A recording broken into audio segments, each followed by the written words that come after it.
Welcome back, everybody, to another edition of Hoss Talks. And joining me in studio today, we have what I would consider the voice of all voices, Bryan Hulbert from, you name it.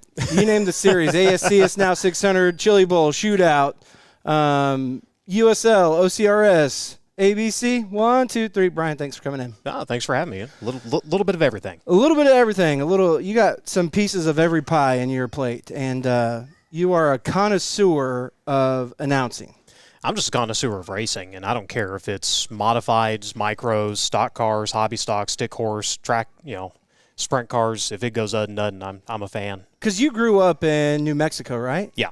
So you grew up going, what was it, La Cruz? Las Cruces, New Mexico is where I'm from. I started at Southern New Mexico Speedway and then El Paso Speedway Park in El Paso, Texas, and started at the end of 2006 as the trackside reporter, and then moved up to the Master of Ceremonies, incidentally, on 7707.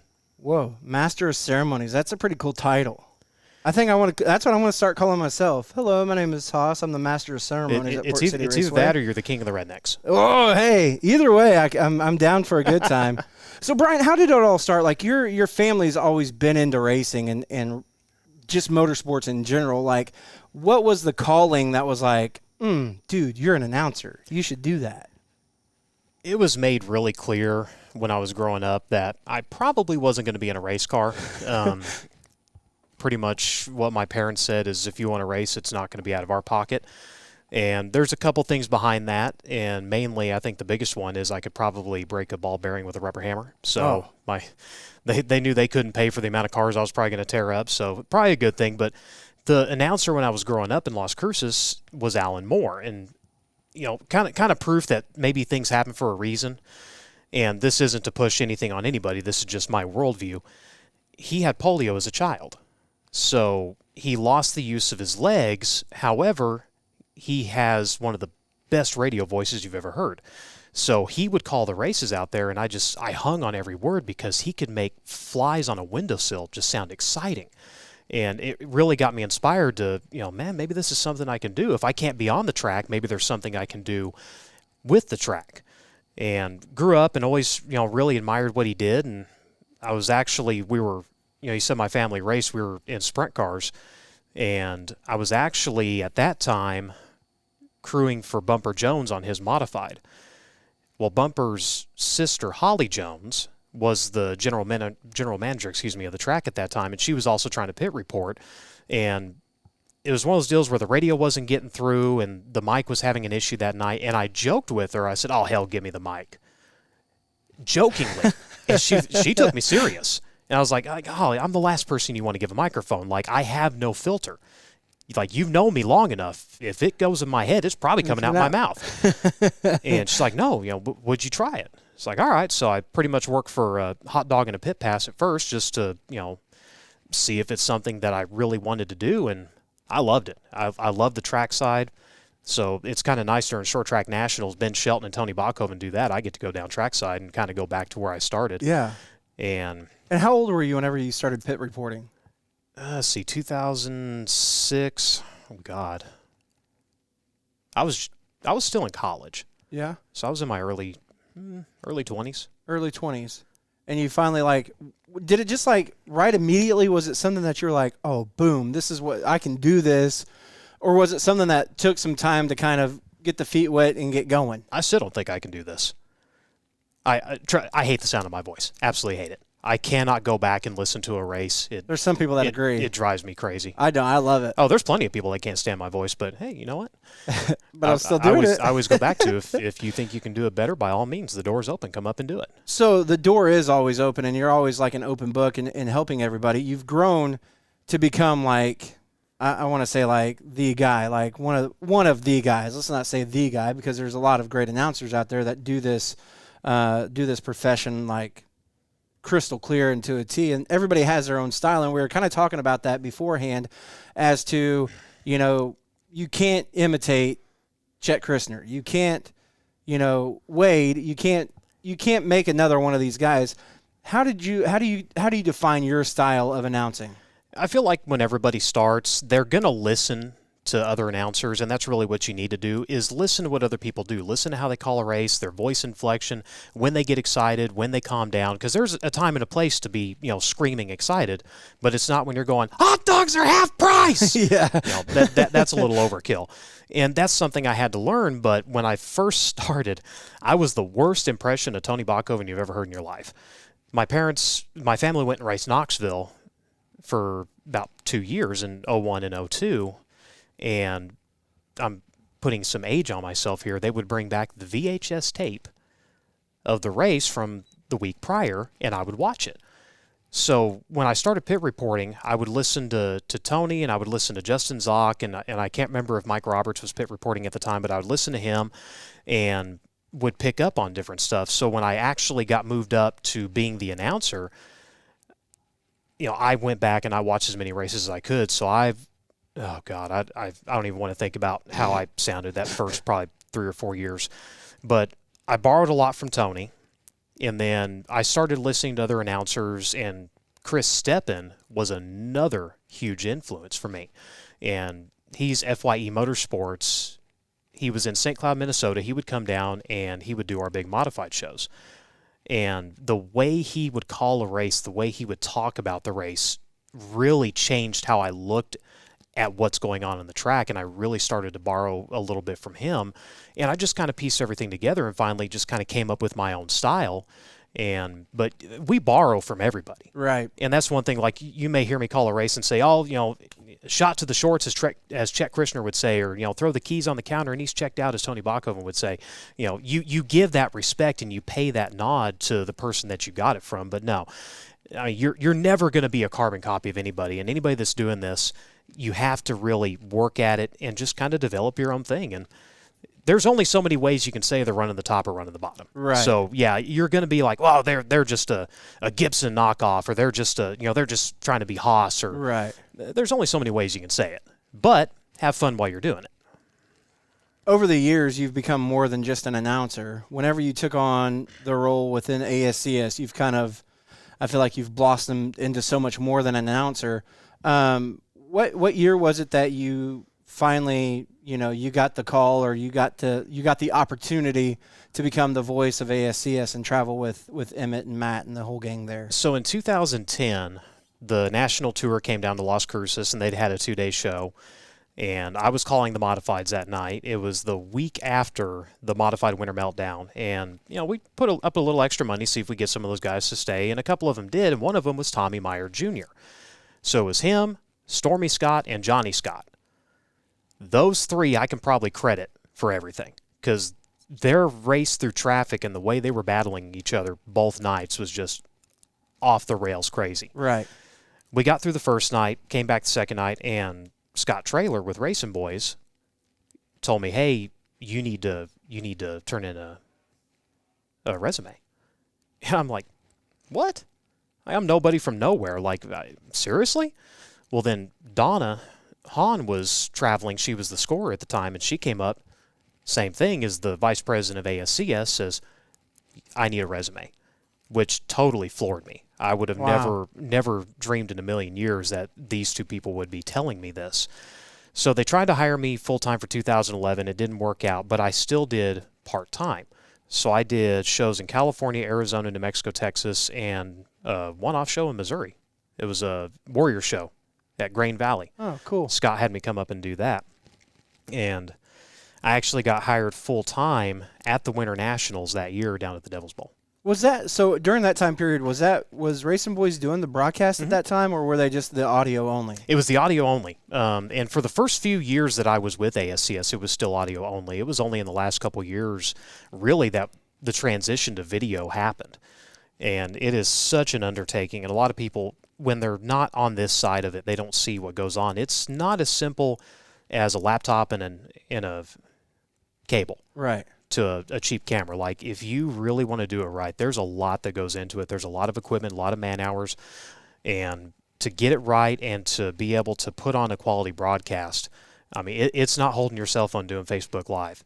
There's a lot that goes into it. Do you feel like the progression of broadcasting and video and everything else has changed your announcing? Has it forced you to become a more detailed, oriented, on the mic the full time type of announcer, or were you already doing that with your audio only on the broadcast stuff? So I was actually doing an audio only broadcast in Cruces and El Paso before I started doing this, and that really kind of taught me to give detail and not so much be a broadcast announcer where you watch the screen, which is probably one of my downfalls now with everything that goes on with the live streaming, is I'm terrible about watching that screen when I have one. Right. But I was very used to, with audio, you have to paint the picture. Right. And I go back to the words that Alan Moore gave me when I first started, just tell the people what they're watching.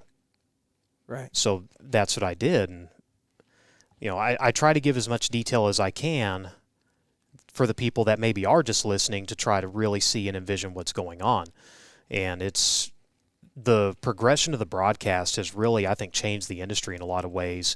And I did a study here about a year ago, and I asked people, like, how does the broadcast affect your decision to go to a race? And for the most part, from what I got directly from the fans, is that broadcast is not going to stop them from going to a race they want to go to.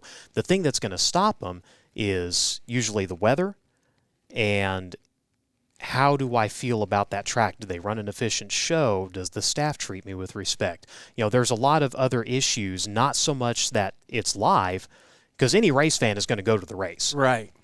For me, especially with what I do and how it's changed what I do, like with the regional reporting, a lot of that is sight unseen. I have to look at the results, and if I can find a little bit, from the director or from a team that posts something, I can kind of build a storyline. But now with, Race on Texas and Dirt Vision and Flow and, Race and Dirt and the myriad of other broadcasting companies, I can actually go back a lot of times and watch that main event and be able to actually write the story as if I was there. So the last 2 weekends where the Elite Series was down in Texas, I was able to go back and actually watch that main and put more detail into it instead of, okay, here's who won, here's how many times he's won, and here's your top 10. So that's the other thing that I want to kind of touch base on too. Like you're not just an announcer. You do a lot of the PR work on all aspects, on all sites. Was that something that you were originally like chasing after, or is that something that you've learned over the course of time? Oh, no, I go back. Kind of taking that responsibility. I go back to my 10th grade English teacher who looked right at me in front of the class and said, you should do something that doesn't require writing. I had no desire to be a journalist, to be a publicist, and when I got hired with ASCS, shortly after, Lonnie had been kind of looking to do something different, and he departed, and I stepped into that role. I had no training as far as a journalist, as far as a publicist. My degree's in marketing, and there's a lot of overlap, but to be a publicist and to be a writer, it's very off on this side compared to what I do as a marketer. Right. So thank God I had Lonnie as a teacher, because I could look back at what he did and how he wrote and the way he reported, and I was able to emulate some of that and then take a little bit of what I do and kind of add to it. But I would read what Lonnie Wheatley would write. I would read how Dave Argabright would write. I would read how Pat Sullivan would write. And I would look at all these different, what I would call the top echelon of reporters in our industry and look at how they write and how they report. And I kind of taught myself from there how to write the press releases. I'm still very bloggish at times, but I'm also not writing for publication either. I'm not writing for, Tulsa Magazine, World. I'm not writing for the New York Times. Right. So I am the purveyor of bad grammar. Right. No harm, no foul, really, because it's a challenge. Yeah. I can only imagine, for me writing stuff here, it's, just a couple classes. For you, it's 3 or 4 series a weekend, 5 series a weekend. This weekend I've got Now 600, ASCS Elite Non-Wing, Mid-South, and our Northern Plains region that are all racing. So the other thing that we lead into now is the time that it takes to do this, because it's not. So you're going to announce the whole Now 600 program tonight, which is 5 classes. How do you keep that energy up for the full night of 5 classes of racing, and then afterwards you're going to go back and, like you said, you're going to write the press release for here, you're going to write the press release for those other regions, and you're going to have to spend some time going back and seeing if you can't catch a broadcast or you can't catch some highlights from a Facebook Live or something like that. How do you keep the energy up and going? I mean, is it a lot of coffee? Is it some candy? You can do a lot with rage and caffeine. No, it's there's been a lot of nights where I have watched the sun come up. Yeah. And there's some times where it finally gets to the point where I just have to stop. Like, I can't type a sentence without falling asleep. And that's usually about 4 o'clock in the morning. Yeah. But when I got hired, one of the deals that was made very clear is it needs to be done tonight. You know, you don't report the next day on what happened. By then, nobody cares. Yeah. Get it out tonight. So, you know, and then, of course, social media has changed that so much in how fast we report everything. You know, I still remember waiting for Speed Sport. Right. You know, and now it's I can post who won a main event, and within 2 minutes, where's the rundown? Yeah. Where's the results? Yeah. We're still entering it.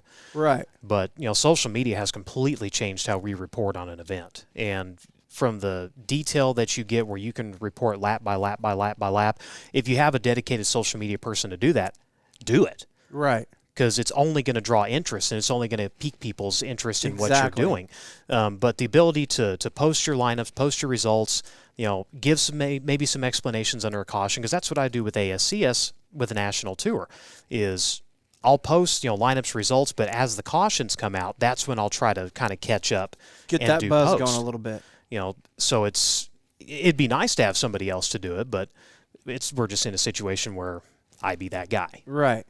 So also the other thing that you do on top of the announcing and the write-ups and all that good stuff is now you're becoming the designer of multiple things, whether it be flyers or, I mean, you've been help designing your hand in the Chili Bowl program for how many years? I've been doing the Chili Bowl program since about 2013, 2014 is when I took that over.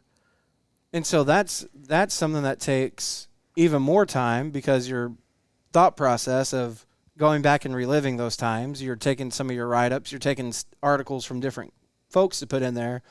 But that's another big undertaking, is the graphic design part of things. And how did you have that from your marketing background, or was that something that you've kind of self-taught over the years? Self-taught, because of the work I was doing in Las Cruces and El Paso, and wanting to, you know, have a flyer, something that was one stop, you could see all the information. And I posted about this, I think, last week on Facebook, kind of went on a little bit of rant. When you're posting about an event, you post as if nobody knows your track exists. Right. Location, contact information, what's racing, what time you open, what time you start.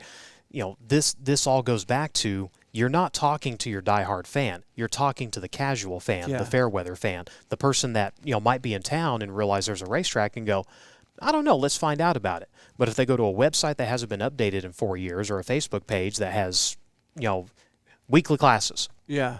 Okay, what is that? Is that mud bog? Is that bicycles? Is that RC Right. cars? You know, you have to tell me what's racing. So, you know, it's as Royal Jones told me, use all the words. Don't assume people know what you're talking about, because especially like on our side of things, we live this. Right. So we know, okay, the gates open at 3, the racing's at 7, you know, all this stuff. That doesn't mean that the person next to us knows what's going on. They're going to want to know. So, you know, the graphic design part of it is where I started doing the flyers and kind of self-taught my way through Photoshop a little bit. I did take a course when I was in college down at the branch, and would take the stuff that I was doing in and show the professor, and they kind of made it where, yes, I was doing the classwork, but she would let me work on my stuff during the class, and she would critique me. And one of the biggest things she would tell me is never destroy pixels. There's a reason there's a mask tool in Photoshop. Always save your original image, because as soon as you hit delete, you're not getting it back. Yeah, it's gone. You know, after so many times, Control-Z is no longer your friend. Yeah, I've learned that the hard way quite a few times. And I learned that a few times where I would realize I made a mistake, and it's like, no, great, I have to redo it now. Yeah, now you got to start over from scratch. Yeah, and it happens, but I was self-taught, took the course in college, and then from there, again, I look at how other tracks, other series, how they do their layouts, how they do their information, and I go back and I apply that to what my degree in marketing taught me, and how to do ad layout, and remembering that in the English language you always read from top left to bottom right. So your most pertinent information needs to start here and go across, just because that's the way people read. But of course, you can have it all on the flyer, and you're still going to get the 5 million questions. What time? Yeah, what time? But the good thing about it, All you have to do is repost. Yeah. There it is. There it is right there in And front a lot of of times, you know, and I'm guilty of it, where I'll look at the flyer and go, they don't have a price on here. Yeah. And then realize, well, stupid, it's right there. You just glanced over it. Right. So we've talked about, you know, the start, the coming through. We haven't touched base really on Chili Bowl and Shootout.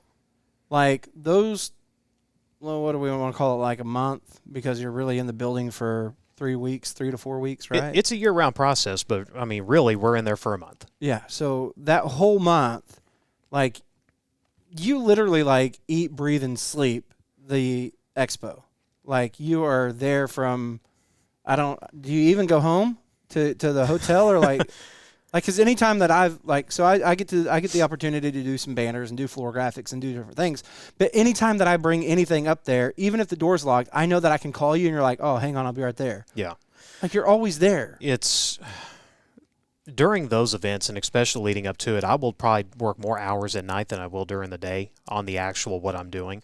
And a lot of that comes back to there's nobody around, the phones aren't ringing, I don't have to answer questions, and I can kind of focus on what I'm doing. And, you know, like going back to the program, it's nothing to be at my office till 2, 3 in the morning.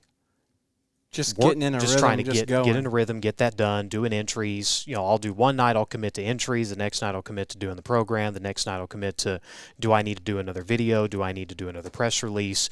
And just as the week goes, that way I'm not getting burned out on any one thing, and I can kind of refresh my ideas, because the creative juices never flow at 10 o'clock in the morning. Right. They start at 10 o'clock at night, Yeah. and they go till 6 in the morning. Right.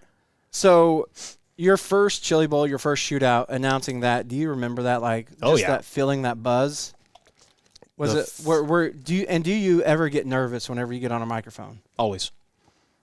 I've always got nerves. So I always get butterflies. Like, it seems like anytime I'm about to hit the unmute button or turn a microphone on, there's always this like rush of like, oh my gosh, like just like, and I feel like that's what keeps me fresh and like motivated to make sure that I'm doing a due justice for not only myself, but for the race fans and the people I work for.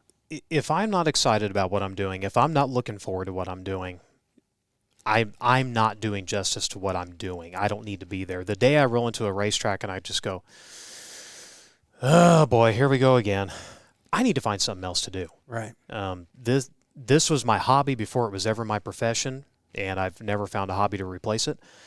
So I still treat it like, in a way, like it's my hobby. I look forward to it. It's exciting. It's something that I really enjoy doing, and it's fortunate that I have that. I'm able to have that mentality with my job. It's something I really look forward to. And with racing, it's never stagnant. Like, there's always something different. Every week it's a different show, it's a different race, and you know, it happens so quick, and things just happen out of nowhere, and it just makes it really fun, and it makes you, you know, really pay attention to what you're doing and really try to put on the best show possible. Because if I'm not excited, I'm not making the fans excited, I'm not doing my job. Right. So I get too loud, I talk too fast, you know, there's all these things that I probably do wrong, but if I don't have a passion for it, I don't need to be doing it. Is this something that you see yourself doing for like another 25, 30 years? If I could, absolutely. Yeah. I know eventually there's going to come a time where I'm probably going to have to do something different. Right. But, you know, for now, I'm fortunate in that, you know, my wife's very supportive of what I do. My schedule allows me to where I can, you know, if I need to do something for her, I can. When I'm gone on the weekends, she has to deal with the heathen. And, oh, God, 3.5. Whoever said terrible twos was a liar. That 3 and 4, let me tell you, that'll test your patience, and I have the patience of none. So I've every time he acts up, I look at her and go, what did you do so bad to your parents that I'm paying for it? Yeah. Never mind, I know exactly where it's coming from. Right. I can just hear my father off in the desert cackling, going, payback. Payback. Is there like whenever you think racing, is there like a mecca of all tracks? Or like, what would be like, for somebody that hasn't been to some of these bigger shows and these bigger events, racetracks, like what would you consider the top 5 racetracks that a race fan needs to go witness, whether it be micros, whether it be late models, modifieds, just a race fan in general? Oof. Where do they need to go? Like a top 5 or just a quick top 10, like anything? Like That's tough because it's really hard for me sometimes to box these tracks into just a top 5 or a top 10 because every track has its strengths. Every track has something that's really unique about them. If I'm going to say tracks that you absolutely have to visit to experience the show and see how it's run and just be a part of it, obviously Knoxville's on there. The Chili Bowl's on there. Eldora's on there. And it depends on, if you're talking sprint cars or late models. In late models, Knoxville has, with their late model nationals, has proven to be an absolute show that you don't want to miss. Obviously, with Eldora and everything that goes on with late models there. And then also you get down into the tracks in the South that you need to go down and check out. That could be a top 100 list just right there. Look at the tracks in Tennessee. Look at places like Bulls Gap. I was about to say Bulls late Gap model looks track. like a Oh freaking my fun God. track. Yeah. That's one. Sprint cars are cool there. Yeah. But late models, in my opinion, put on a better show. Are way cooler. Oh, it's absolutely awesome. And in the micro world, obviously, not because I'm sitting here, but Port is one you want to go to. Right. You want to go to Millbridge. You want to go to the tracks in California. I mean, look at the shootout. Look at the rivalries that come into Tulsa. It is everybody versus Oklahoma. Right. And you look at the California drivers that have moved into this part of the country because they want to up their game. They want to have more tracks to go to. They want to have a better, repertoire going into the shootout. So that's why you look at Port, you look at I-44, you look at Sweet Springs. Those are the big micro tracks in this area. And there's a reason why the talent pool that comes out of these tracks is incredible. It's getting insane. It's getting absolutely wild. You're absolutely right on. It's crazy to see how many people are starting to migrate to this area so that they can hit all these tracks throughout the Midwest and kind of be centrally located as well. Your most recent one won your A-class this past weekend. Yeah, JJ Loss. Yeah, I mean, he's living in Kansas now. Yeah, it's absolutely wild. I don't know if I'd have picked Kansas, but nothing against them though. But I mean, I wouldn't have picked Kansas either. Bryan, for people that don't that want to get into what we do, or like chase a career in motorsports, what would be like a piece of advice or maybe a warning that you would give to somebody? Just go to the track, listen, pay attention, offer. A lot of times the guys that end up riding is because they were doing their own thing and they were posting, and it's like, hey, would you do that for us? Right. The announcing deal is, that's one of those you cannot be afraid to get in front of a crowd. Right. Public speaking, there are people that would rather be set on fire than speak in front of a crowd. And that's one thing. If you're going to do this, you can't be scared to have people watch you. Yeah. I mean, I realize this is a face for radio, but you have to be able to get in front of a crowd. You have to be able to talk. And yes, you're going to have those nerves. You're going to have those butterflies. But that also makes you aware of your situation and what's going on. A couple more things for you here because I just keep on popping in my mind that I want to ask you about. How exhilarating and how exciting is it whenever you launch off the Chili Bowl? You're center stage. Umpteen thousands of people are like all eyes on you or the big screen, which is on you. And you just release that freaking, are you ready for this? And just everything just comes to all the hard work and all the time spent by everybody. It feels like at that moment, that's the moment that everybody says basically like a thank you by that, all that noise throughout the whole expo. What's that feeling like? Like for me holding my camera, filming you do it, like I can feel it in my arms and my legs. Like I'm like, holy crap. I can only imagine like for you being that guy, like how cool is that? And what's that feeling like? It's actually a stress relief. Yeah. It just everything, you're at the home stretch. And that's again, it goes back to, if I'm not excited about what I'm doing, how can I expect the fans to be excited? And it's just, the first time I did, I was like, well, we'll see if I get stuff thrown at me. And the reaction was actually pretty positive. Like, man, that really got me amped up. So, now I have to worry about my kid running through the house screaming, are you ready for the Chili Bowl? He's a little rocker. Oh, my God. Yeah, the fight against Baby Shark. I love the videos. His current favorite is We Will Rock You. We Will Rock You. He's all about it. He loves the original. He is all about Queen. But there's a couple remixes of it that he actually is like, no, play that one. That he's all about? Oh, yeah. I'm trying to remember trying to pull it up here. I'm trying to remember the name of the band. I feel stupid because it just literally slipped my mind. Well, of course, it's the one thing that you like. In this moment. In this moment. Yep. So speaking of in this moment, in the moment at all times, no matter whether it be a celebration of life, whether it be an opening ceremonies, whether it be a prayer, singing the national anthem, whatever it may be, you are like an absolute, what I want to say, a wordsmith, because you always seem to find the right words and you understand every situation that's going on, whether it be a celebration of life or an opening ceremony somewhere. As an announcer, how do you do that? Like, that's off record. Like, this is for me. This is a question. Like, I attribute a lot of that to my mom, and she's a wordsmith.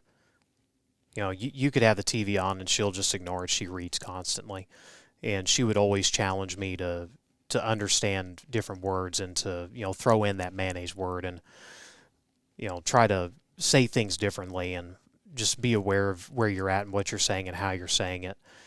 So, you know, it goes back to her, and then her father was a performer. He was an actor. He was a stage actor. So, you know, a little bit of that and a lot of just what she taught me growing up. She could have very easily had a doctorate and been a professor of the English language. Really? But instead she owns a garage. Go figure. So right? she deals with mechanics all day. So, in closing, like, just that final little Hulbert touch, like, is there anything that you feel people may not know about you, or something people misconceive about you, or like, do you feel like you need to clear the air, or is there anything that we haven't touched on that you want to touch on? I can't really think anything off the top of my head. I figure what anybody's saying behind your back's really none of your business anyway, and if they meant it, they'd say it to your face. Dude, that's perfect. That's right there. Anything that somebody's saying behind your back, it's none of your business. Don't even worry about it. Don't sweat that small stuff, man. I saw that quote years ago, and it just kind of stuck with me, especially when I started doing this, because, you know, you're always going to have haters.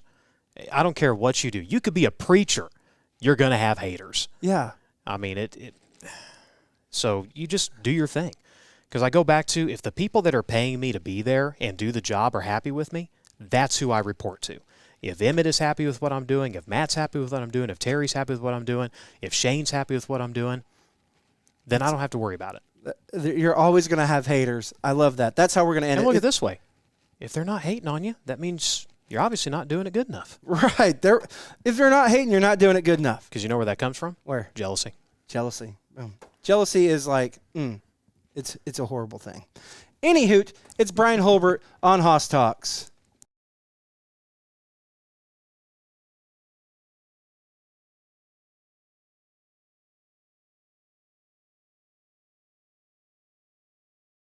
The Performance Electronics wideband O2 sensor with Bluetooth. With just 3 wires, installation couldn't be easier. Quickly connect your smartphone to our simple app to monitor your engine's air-fuel ratio in real time without gauges. The PE wideband O2 sensor is just one of many performance electronics products that can add brains and brawn to your next high-performance project. Find them all at pe-ltd.com.